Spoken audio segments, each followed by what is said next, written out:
May kakilala lang kasi ako nagtatanong sa akin eh. Kung ano ba daw ang pipiliin ko doon sa tanong niya. Kung magandang babae ba daw ang pipiliin ko, pero pangit daw ugali. Or yung pangit na babae, tapos maganda daw ugali. Alam mo, nonsense yung tanong niya eh. Pero ko dahil nagtanong naman siya, sinagot ko siya. Sabi ko, ang mukha kasi, mahirapan na tayong baguhin yan. Pero yung ugali, pwede pa baguhin yan. Halimbawa, pangit na ugali niya, tinuruan mo na sa magandang asal, di ba?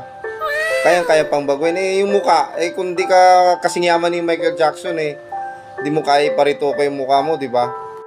Kung akong tatanungin mo, eh, doon ako sa ano, maganda ang mukha, di bali ng pangit na ugali, di ba?